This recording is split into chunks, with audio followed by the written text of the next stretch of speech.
Baggio, the saviour of Italy throughout this tournament. He's missed it!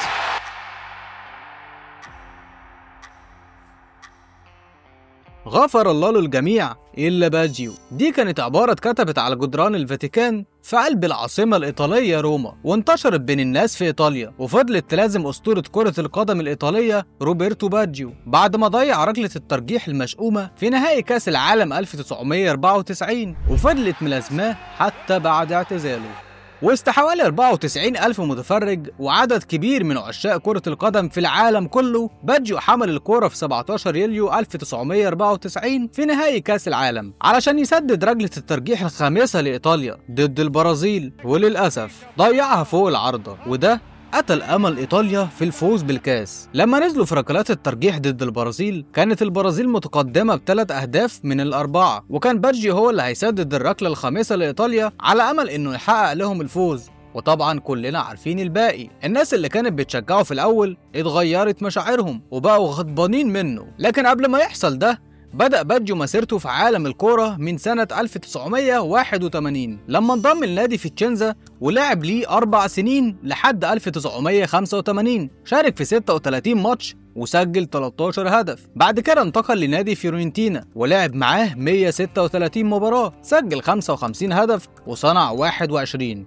وفي 1990 انتقل ليوفنتوس ولعب 200 مباراة، سجل فيها 115 هدف وصنع 48. بعدها في موسم 1995-1996 راح نادي اي سي ميلان وحقق معاهم لقب الدوري الإيطالي علشان يبقى أول لاعب في تاريخ الدوري يفوز باللقب مرتين متتاليتين مع فرقتين مختلفتين. مع الميلان لعب 67 مباراة، سجل فيها 19 هدف وصنع 25. انتقل بعدها لبولونيا في 1997 ولعب معاهم 33 مباراة، سجل فيها 23 هدف وصنع 9. وبعدها راح انتر ميلان ولعب 58 مباراة، سجل فيها 17 هدف وصنع نفس العدد. وفي موسم 2000 انتقل لبريشيا ولعب معاهم 101 مباراة، سجل فيها 46 هدف وصنع 25. ولحد ما اعتزل في 2004 في مباراة تكريمه ضد المنتخب الأسباني. باجيو يعتبر من اللاعبين القليلين اللي لعبوا في أكبر الأندية الإيطالية زي يوفنتوس وقطبي ميلان، اي سي ميلان وانتر ميلان. مجموع الجوائز اللي حصل عليها باجيو كبير جدا، من بينهم أفضل لاعب في العالم سنة 1993 وكرة ذهبية. كمان فاز مع يوفنتوس بكأس الاتحاد الأوروبي في موسم 1992-1993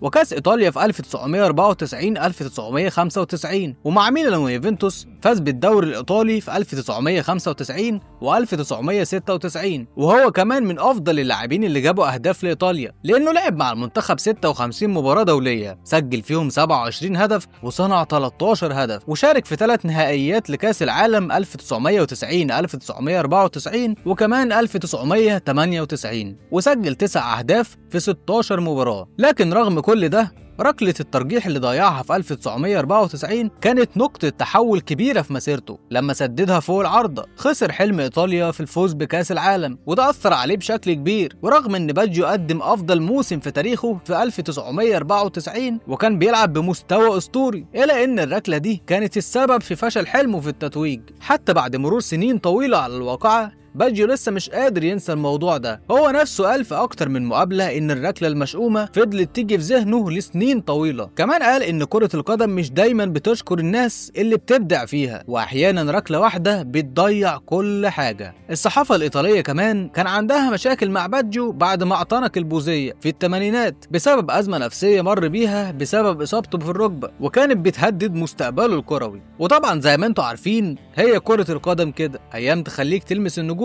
وتبقى نجم زيها، وفي ركلة جزاء هتضيع تاريخك كله.